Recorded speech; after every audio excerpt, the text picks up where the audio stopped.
When we think about catastrophic property loss, we usually picture the big cinematic stuff. Oh, yeah, the hurricane tearing the roof off or something. Exactly, or a pipe bursting like a geyser.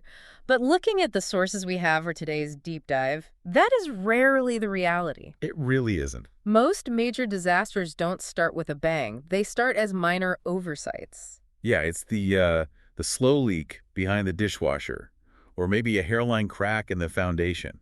It's the dripping faucet that eventually becomes the molded wall. And that brings us to the stack of documents we're analyzing today. We are looking at the science of restoration in East Texas. It's a fascinating set of data. It is. Our mission today is to uncover why restoration is fundamentally different from just standard cleanup. And honestly, I want to push back on this a bit right off the bat. Okay, go for it. I mean, is there really a functional difference, or is it just industry jargon? Well, it is definitely not just jargon, especially when you factor in the location. The source material highlights this concept called the East Texas factor, and that is a critical variable here. So let's dig into that. Why does geography matter if a pipe bursts? I mean, water is water, right?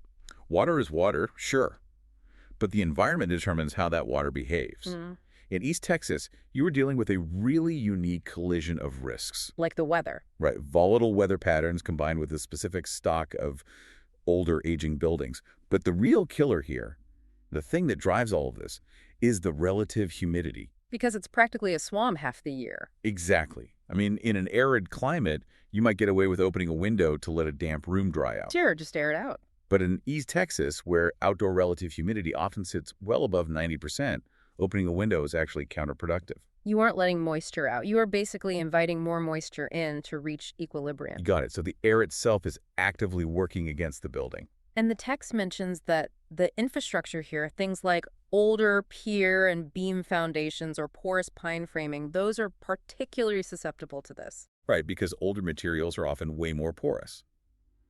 When you introduce a water event to that specific environment, you don't just have a wet floor. You have a microbial time bomb. Which leads us to the core distinction in the research. Restoration versus cleanup. This is the big one. The text claims restoration requires science and documentation. But let's be real here, if I have a shop vac and some bleach, aren't I doing restoration? No, you're doing janitorial work. Okay, ouch. I know, but that's the key difference. Cleanup is cosmetic. It only addresses what you can see. Restoration is based on psychrometry. Psychrometry, the science of drying. Exactly. It's about manipulating temperature and humidity to pull moisture out of materials that might actually feel dry to the touch but are internally saturated. So they aren't just throwing a few fans around the room randomly. Far from it. A true restoration protocol involves calculating the specific humidity ratio you need to force evaporation from bound water in the drywall or the subfloor. If you don't get the psychrometry right, the water just stays trapped. And I assume that's where the documentation part of this comes in. Precisely. You can't manage what you don't measure. Right. The text mentions the use of thermal hygrometers and moisture mapping. You need to prove, through hard data, that the structure is actually returned to its dry standard. You know, there's a line in the source material that really struck me. It says, restoration stops damage from becoming a story. It's a great line. It sounds a bit like marketing speak at first glance. What does that actually look like in practice? It basically means containment. If you just clean up the surface, the water you missed starts a totally new narrative. Secondary damage. Exactly. You might have a Category 1 water loss, which is clean water, Yeah. but then it degrades into Category 3 or black water just because it sat too long in a warm, humid East Texas wall cavity.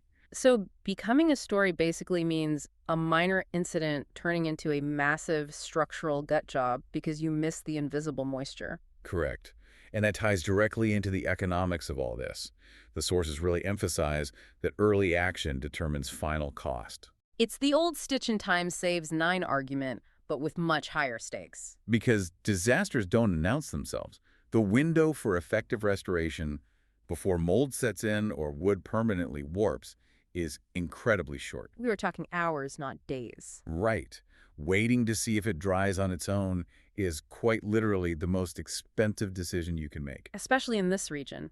Time is the absolute enemy of preservation here. It really is. So for the listeners out there in East Texas currently holding a mop and wondering if they're in way over their heads, the text does point to a specific resource for these protocols. Yes, for this specific region, the experts referenced are Survey Pro of Lufkin, Nacogdoches, and Longview.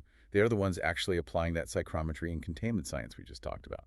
And since we just established that time is the critical factor, it's definitely worth noting they offer 24/7 emergency services. You can reach them at 936-715-3804. That number again is 936-715-3804. Because you really don't want to be guessing about moisture levels at 2 in the morning. Absolutely not. I want to leave everyone with a final thought today. We started by saying that most disasters are just minor oversights that got ignored. Right. So don't look at the big picture right now. Look at the corners. Look at the ceiling of your office or your living room right now. Try to find the anomaly. Exactly. What is that one small thing, the little crack, the faint damp smell, or the weird noise in the wall that you've just been ignoring? And more importantly, is it secretly planning to become a headline? That is a question worth answering today, not tomorrow. Thanks for diving in with us. We will catch you next time.